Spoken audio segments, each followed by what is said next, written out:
Hello everyone, bringing you a video today talking about a very humble piece of military kit, military equipment, but nevertheless a very influential one, which is the US M1910 Canteen.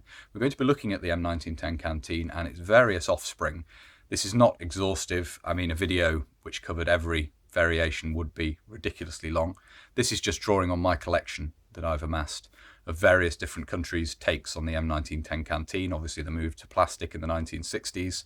So I think it will be of interest to have a look through these, or hopefully will be anyway, just to show the number of different variations there were and to look at some of the countries which have adopted the design, modified it, or otherwise been influenced by it. Because the M1910 Canteen is a very influential design. It's not only been copied, it's also influenced other countries' own designs, and we'll be talking a little bit about that in the video. And we'll get into looking at some of these in more detail now. Okay, so as said, this is not going to be comprehensive, and we aren't starting at the very beginning here. I don't have a Great War period bottle and cup nor carrier, so we're starting with the Americans' involvement during the Second World War. The M1910 Canteen, Cup and Carrier had essentially been standardized at this point. You've got the plastic cap, although earlier examples with the metal cap would still be in use. The carrier is seen here is essentially that standardized upon during the Great War. So we have the M1910 cover here in khaki and then in OD7. The transition was made during the war. There are also some detailed differences to construction as well. Looking at the khaki example first, this particular example is 1942, as you can see, Foley Manufacturing Company. The reason for not having Great War stuff essentially is because I've collected these relevant to those used by British and Commonwealth forces primarily, as opposed to US use. And so it starts really with the Second World War. And it's quite appropriate because from this point is when you'd see most of the other countries that adopted this design start to adopt it. And during the Cold War that would progress. So we'll to get into that during the rest of the video. Lift the dots on the shoulder of the bottle here. Felt lined cover, as you can see. This particular example, tough to get out of this. Get the bottle out separately and pull the cup out if I can. It is quite a tight fit in the cover. Aluminium cup dated 1945, if I remember correctly. You can just see on there, perhaps if it'll focus. 1945. Hopefully you can see that. It's not very clear. The bottle itself, the canteen itself, is dated 1942, just at the base there, if we can see. There we go. Interesting graffiti on it here as well. This is one of a variety of different versions of M1910 Canteen and Cup. This is essentially, you could see, as the pre-existing standard of the two made in aluminium. During the war there would be trials items. You'd have both made in an enamelled mild steel, which works fine for the old British water bottle. We'll just bring that in here in its felt cover. These are enamelled, but with having the felt cover and everything, the enamel is actually quite well protected from knocks and scrapes and being damaged and so forth. If you have this, where it's not only removable from the cover, but you also have the two metal components clanking against each other. You've got the inside face of the snaps, the lifter dot fasteners here, which can also impact on the enamel. It just didn't work with this design of canteen. It's fine for something covered in felt that doesn't really leave the carrier, but the minute you've got two pieces of metal banging up against each other, the enamel's just going to chip away. So that was not a successful design. And you of course have the trials plastic examples that were made during the war as well, which it was a brittle form of early plastic. Was not food safe, as we'd say today. It did taint the water with a nasty taste, so that was not a success either. One variation that was a great success is the stainless steel. We have an example of that here. Both the cup and the canteen made of stainless steel. These tend to be marked on the bottom. They're 1943. So this would become the standard post-war, was the stainless steel version. It's a very good material for making canteens of. Much of it's heavier, it's a smoother material. It's better, more hard wearing than aluminium, so it would become the standard. So that's in the later pattern, well, slightly modified pattern of carrier in OD7. Fasten these down again. There we go. If you look at the back here, you can see this is made in 1945. Collect Manufacturing Company, and has a modified attachment for the hanger hooks at the rear with this strengthening piece over the webbing there. So that's just sort of Second World War through Korea and then through to the introduction of M1956.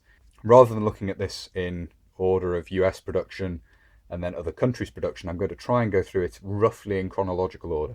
So we'll have a look at a couple of different patterns now which were introduced during and immediately after the Second World War, which were influenced by the US M1910 design. Okay, so the first two designs we'll look at here both come from the Commonwealth.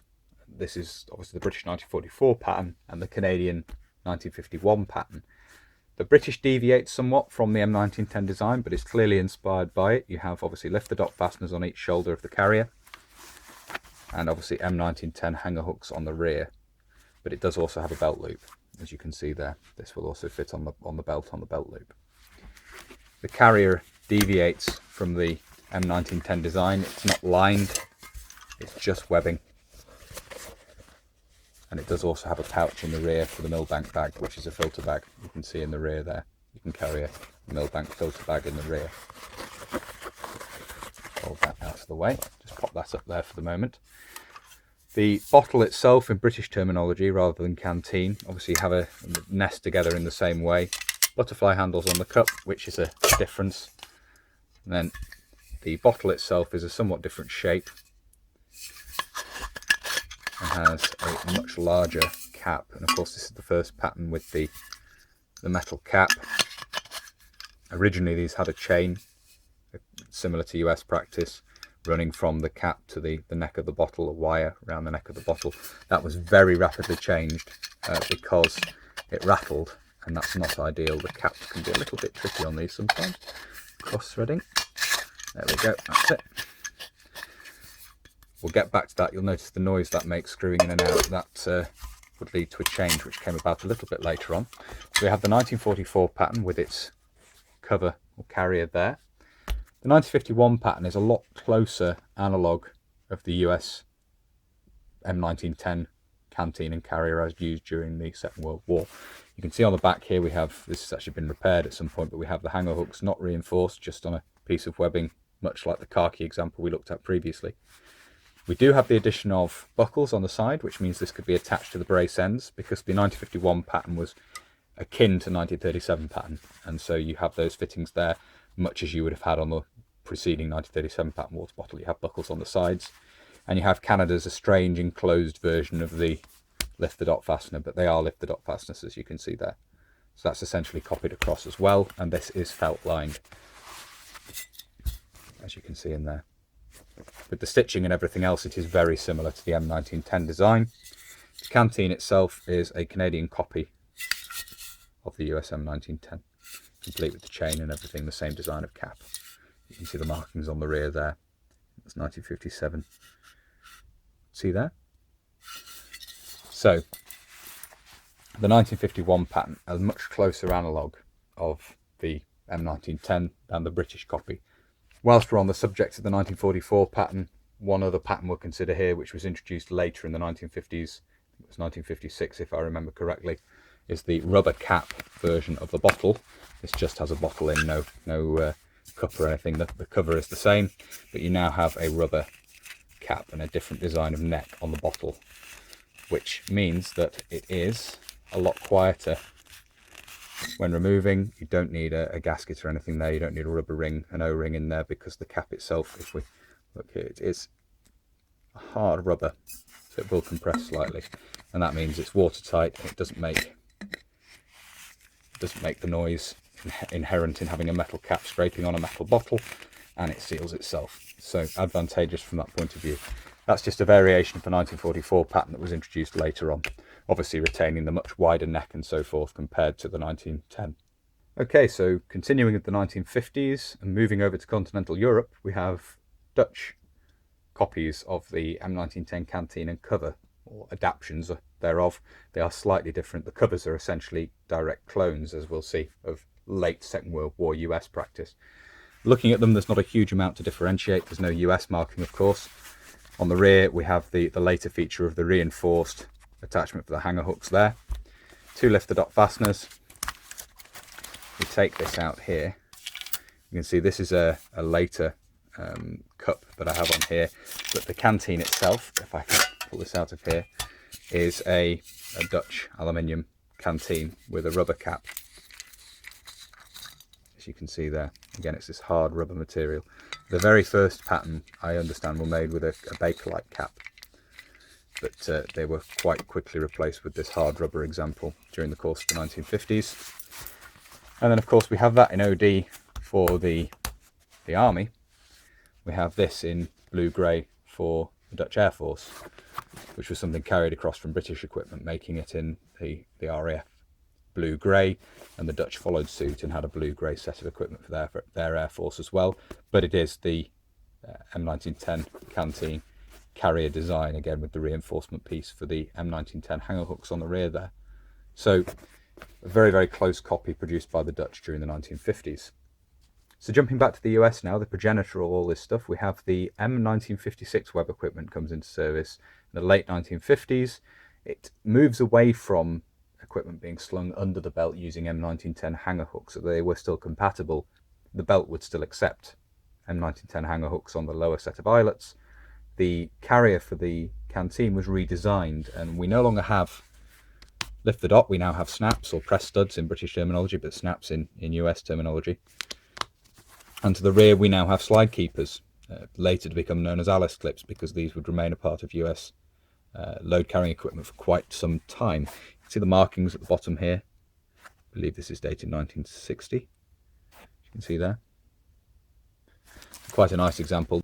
This is an early example with the cotton edging. During the course of the 1960s, this would be swapped out for nylon, so you'd have a hybrid production with the cotton and then a nylon edging around the edges of all the upper part of the carrier here, the opening at the top. This just contains a late war dated steel canteen, as you can see, and inside it is still lined with felt, as you can see there. So we've seen one of Canada's adaptations of this design already in the 1951 pattern. We'll move on now to the 1964 pattern. And obviously this was introduced or designed in the early 1960s and introduced through the 60s. Many men would still be using the 1951 pattern for many years. But it's a very close adaptation of the M1956, which we've just looked at. Obviously we've had the swap from lift the dot fasteners to press studs or snaps. Still have the stitching and everything down the front. The main difference is the swapping of the belt attachment from the slide keepers used on the M1956 to the hook and pile closure, trade name Velcro of course, which it formed part of the 1964 pattern equipment. And I have made a video looking at this and detailing why this isn't a good idea when you're trying to attach relatively heavy bits and pieces to a belt. But you have a Velcro belt loop at the rear there. Not very effective. These would end up being taped in service to stop them coming adrift. The design is lined with felt again, as you can see. It's essentially a direct copy of the M1956, but with a different belt fixture on the rear. In this instance, the canteen is a plastic example. This is dated 1972, and as you can see, it's a Canadian-made example. My understanding is that Canada actually introduced these slightly before the US did. Certainly they were introduced into US service in the early 1960s, and many countries followed suit, and these would become standard through the course of the 1960s and into the 1970s. Certainly in US service, which we've just looked at, you'd see a mix of these and metal canteens right through into the mid-1960s when these begin to dominate. And the design is essentially exactly the same as that of US manufacture, which we'll see as we continue through this. So we're moving on now to look at a pair of Australian canteen covers and canteens. Australia had contracted for US manufactured M1956 in the early 1960s, 1961 I believe, as their new standard equipment, moving away from the 1937 pattern and the 1944 pattern, which they'd been provided with from British stores when fighting in Malaya and in Borneo. The M1956 was a much more up-to-date design, and they chose to go with the US design when introducing new kit.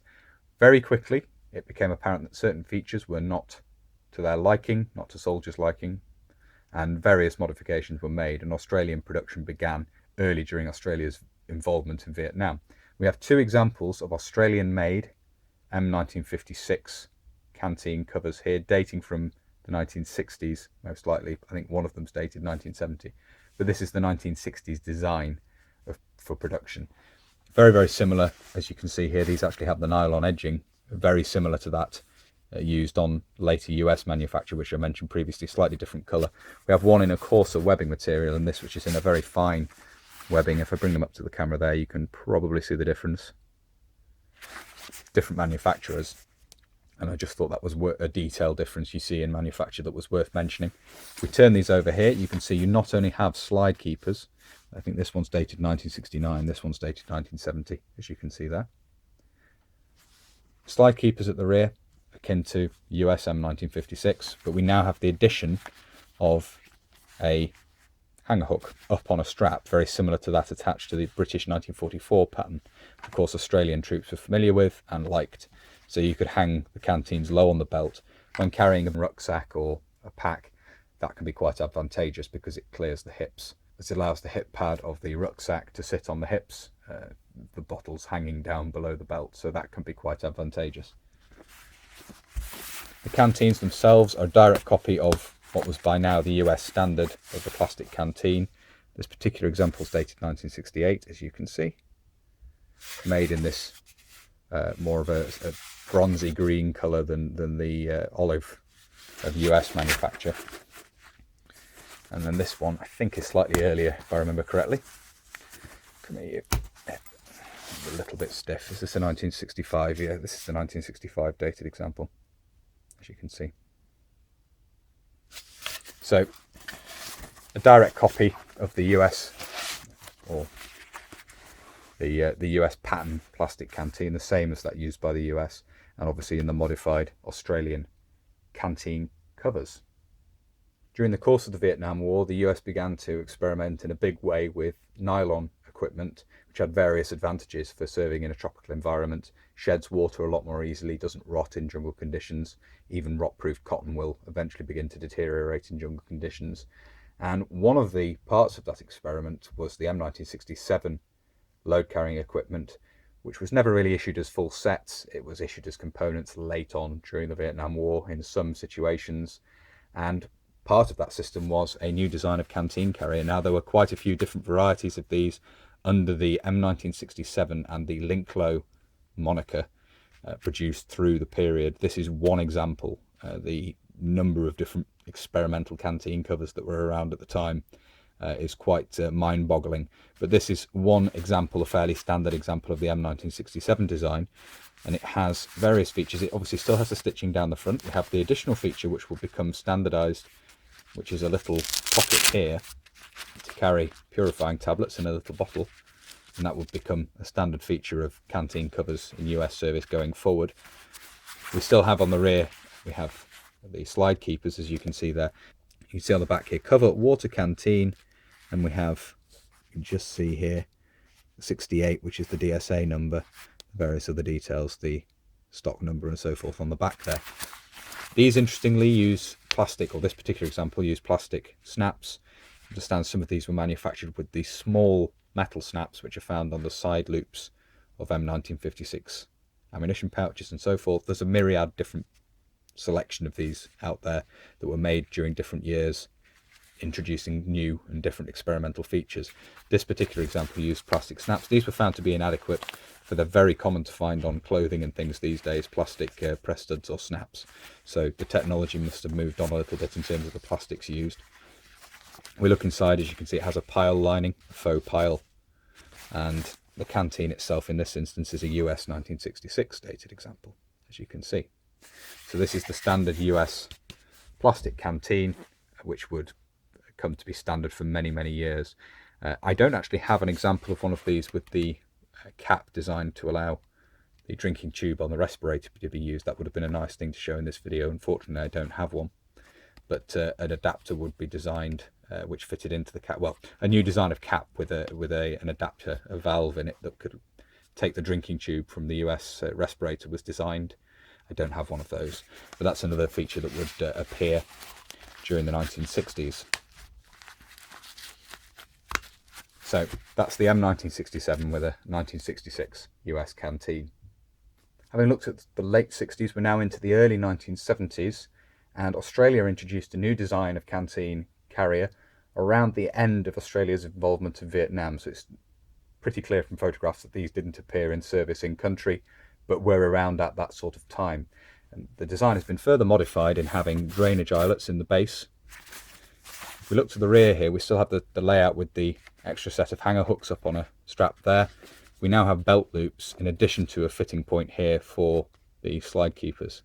So that's just a slight modification to the design. Obviously remove the stitching down the front as well. I should have mentioned that's the most obvious initial visual change. We no longer have the stitching. Still lined in felt. And this actually has a feature we'll talk about in just a minute. This actually is still lined in felt, as you can see there. This has again a 1969 dated Australian canteen inside it, and obviously the little stand for the mug. And this could be used, you could place a stove under here or light a little fire, or just a hexamin tablet to heat the mug. So this is something which would turn up, I think, initially as a private purchase item. I think these were issued later on as well in US service. It just came with this carrier, so I've kept it in there. So that's the Australian 1970s adaptation of the M1956 Carrier, and these would be in production into the 1980s when another small change would come, and we'll talk about that a little bit later on. So speaking of the 1970s, we'll be leading into the 1980s with this as well.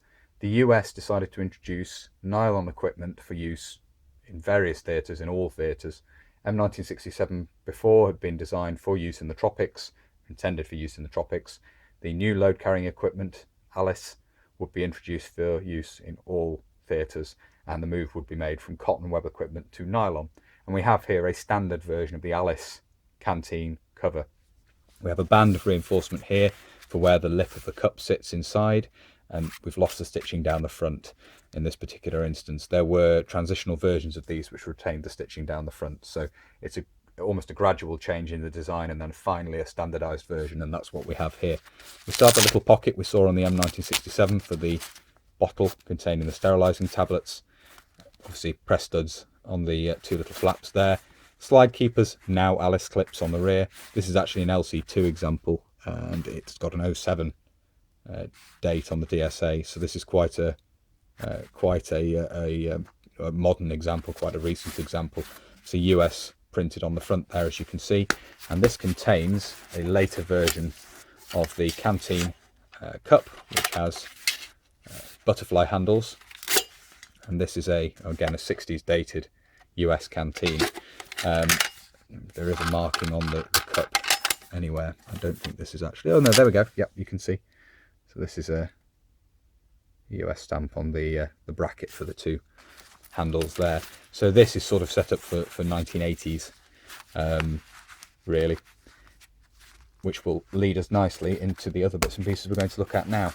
There's a tight fit with this in there, but we'll snap down again. So that's an Alice Canteen Carrier. So again, looking at, say, the late 1970s into the 1980s here, we have two more Dutch examples. On the left, we have what is essentially still an M1910 Canteen Carrier, just now made in this sort of vinyl material. And then we have a simplified version on the right here, which appeared in the 80s, I believe. So this is late 70s, this is 80s. They would be used side by side. This is, as you can see, has the same features on the back here. We've still got the reinforced hanger hooks and everything there. Still have the lift the dots, still have the stitching down the front. It's made in this rubberized vinyl material. The Dutch canteen, as you can see, now with the Dutch plastic canteen, 1987. Slightly different shape from the US production. And this just has a butterfly handle cup with it, as you can see there.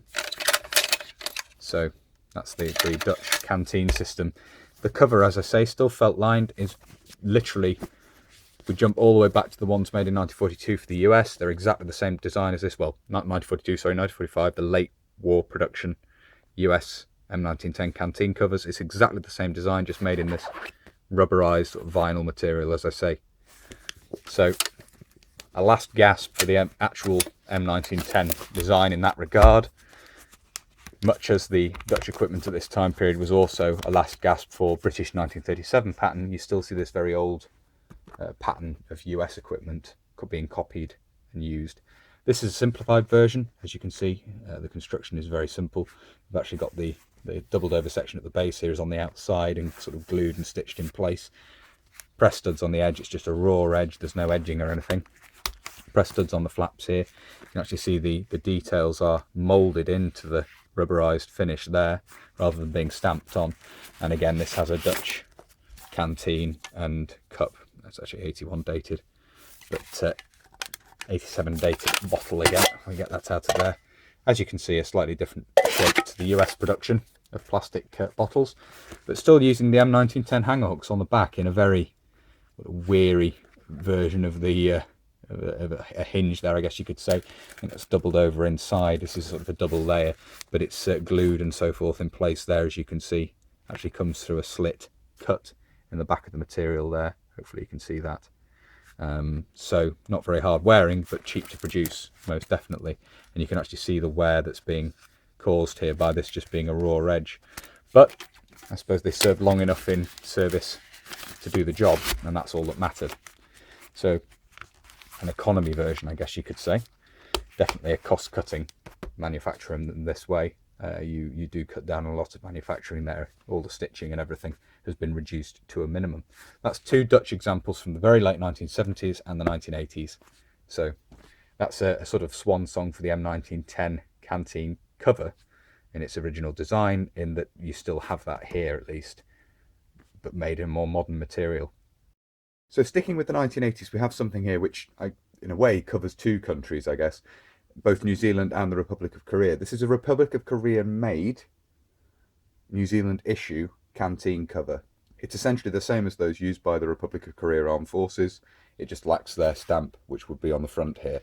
And it's essentially a copy of Alice, as you can see from the design. So we have press studs up on the two flaps here, made of nylon obviously. We have the little pocket here, which would be for obviously sterilising tablets.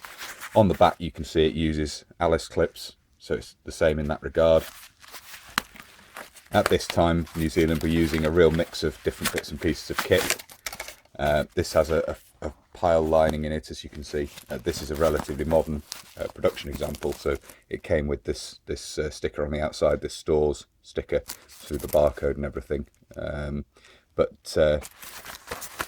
Yeah, a relatively modern example of something that was introduced during the 1980s into New Zealand service, as I say, made in the Republic of Korea. So we have that, and just inside we have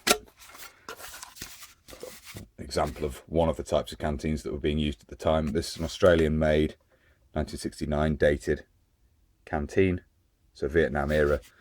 Obviously New Zealand shared stores with the Australian Army during the Vietnam War, and a lot of the kit used then would persist in New Zealand stocks post-war.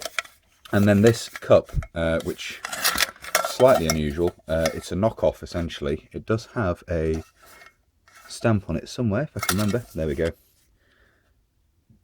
Made in Taiwan, as you can see there, if it'll focus. There we go. So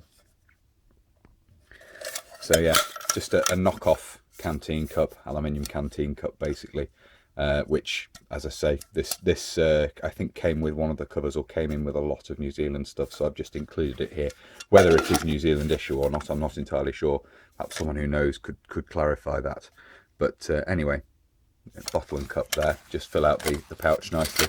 So that is New Zealand issue, Korean made canteen cover, with obviously an Australian bottle inside. New Zealand were using a real mix of kit at this time in the 1980s. You see some Alice components, older M1956 components, both US and Australian made. Obviously it's Australian canteens, US canteens, all sorts of bits and pieces. So that's one example of the canteen covers in use at the time. And it obviously brings in the Korean design as well, essentially a copy of Alice. The final two we're going to look at here are again Australian. These are both M1988, one in green and one in the new DP camouflage. So the green one first. This is essentially very similar to the 1970s example we saw previously. Drainage eyelets in the bottom, loops beside the slide keepers there, as you can see. This actually has a stamp at the rear here. Can we see the date? I think it's 91. So this, much as the DP version were in production by this point, this one's actually dated 91. And you have hanger hooks as well, as you can see. Still have those. The addition to the design is this piece of webbing on the front here, and this allows items with one slide keeper to be attached to the front. So the first aid dressing pouch, for example, which is essentially the same as that used by the US, and an enlarged version was made in the DP material as well. can be clipped onto the front of the canteen cover. So nice little addition to the design there. We open this up, take this out. We have here a late production aluminium cup, 1989, Australian manufactured, as you can see, and a 1981 dated plastic canteen. And this is still felt lined, as you can see. So that's the modification to the design for the M1988. This is basically exactly the same, just made in this DP material. You see a chap's name and number written on the front there. You can see painted press studs. Obviously we have the tan webbing, the khaki webbing on the front there. That's the change. That's the change as well, is the bulk of the webbing is made in this khaki colour. Obviously the loops here are still in green. The design, as I say, is exactly the same, just made in DP cloth.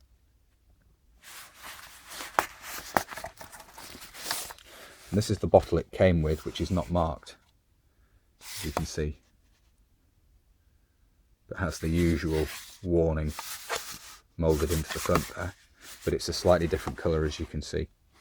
And if we look inside here, we have Cantus 91, January 1991, stock number, and then the felt lining in there. Something to mention, earlier on you'll see Australian items marked 71, which is not their NSN.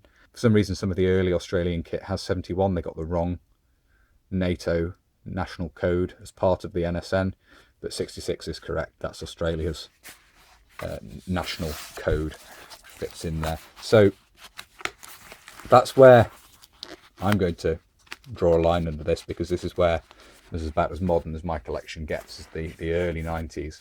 A later version of this would have a pouch on the front to allow you to carry a hexi stove. It's a further adaptation of the design, but otherwise very similar. So that's a look at some of the M1910 Canteen family from various different origins, various different nations.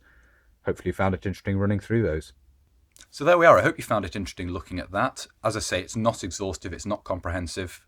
That would be a massive undertaking to try and show every country's own take on the M1910 Canteen and its derivatives.